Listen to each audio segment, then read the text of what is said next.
તો એના ઉપર કોઈ પણ જાતનું ફોલોઅપ નથી અને દરેક શાળાઓ પોતાની મનમરજી મુજબ સમય રાખે છે. તો એને લઈને અમે અગાઉ પણ આવેદનપત્ર આપેલું હતું અને ત્યારબાદ અમે 10 દિવસ પછી શુક્રવારે સાહેબને મળવા આવ્યા. તો સાહેબ પોતાના પર્સનલ કામથી કંઈક બહાર હતા. તો ત્યારે પોલીસ પ્રશાસનને બોલાવીને સાહેબે અમને એમ કીધું કે સોમવારે હું હાજર થઈશ, ત્યારે આપણે વાતચીત કરીશું. તો આજે સોમવારનો દિવસ છે અને આજે જાહેર જનતાને એટલે કે જે સામાન્ય વિદ્યાર્થીઓના પ્રશ્ન હોય કે વાલીઓને કોઈ પણ પ્રશ્ન હોય તો આજે ડીઓ સાહેબને એમની સાથે મળવાનો સમય છે. તો આજે પણ સાહેબ રજા ઉપર છે અને ત્યારે અમને શુક્રવારે અમને એ લોકો એમ કીધું હતું કે સોમવારે હું આવીશ અને આપણે વાતચીત કરીશું. તો આજે સોમવાર છે તેમ છતાં પણ સાહેબ આજે રજા ઉપર છે ને એ અમે અહીંયા આવ્યા પછી સાહેબનું આ રીતે કહેવાનું છે. અને એમના જે એસઓ સાહેબ છે અમે એમને મળવા ગયા. એમના દ્વારા અમને એવી ધમકીઓ આપવામાં આવે છે કે અમે પોલીસને બોલાવશું, તમે અહીંથી જતા રહ્યો. તો આવી રીતના વલણો કરવામાં આવે છે. તો ખાસ કરીને ડીઓ સાહેબના ચાર્જ છે જિલ્લા શિક્ષણ અધિકારી તરીકે.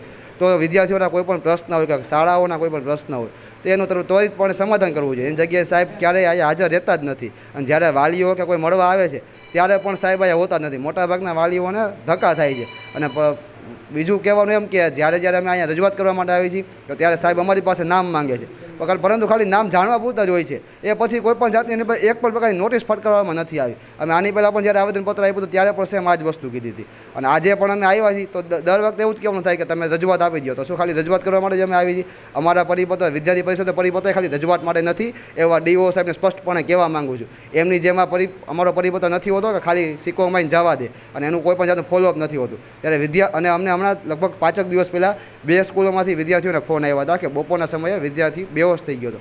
તો જો કોઈ વિદ્યાર્થી આ ઘટનાનો ભોગ બનશે કે આ હીટવેવના તાપમાનમાં એમની આ સ્વાસ્થ્યમાં કાંઈ પણ ઈજા પહોંચશે તેના જવાબદાર કોણ? તો પણ ડીઓ સાહેબના પેટમાં કોઈ જાતનું પાણી હલતું નથી. અને આજે પણ મારી સાથે એમને ફોનમાં વાત કરી આ કચેરીએથી, એમને સ્પષ્ટપણે એમ કીધું કે તમે એવું હોય તો રજૂઆત કરી દો, મારે ચાર્જ નથી જોતો, હું ચાર્જ મૂકી દઉં છું, મને એવી કંઈ નથી પડી. આવા શબ્દોમાં ડીઓ સાહેબે મારી સાથે વાત કરી છે. તો જો એમને ચાર્જની કોઈ ગંભીરતા ન હોય તો એમને રાજીનામું આપી દેવું જોઈએ. અને સરકારશ્રીએ પણ આવા અધિકારીઓને રાખવા કરતાં બીજા ઘણા સારા અધિકારીઓ છે કે વ્યવસ્થિતપણે કામ કરે છે. તમે સરકારશ્રી સમક્ષ પણ એવી માંગ કરી છે કે આવા અધિકારીઓને મહેરબાની કરીને રાજીનામું આપે અને સારા અધિકારીઓને લાવે.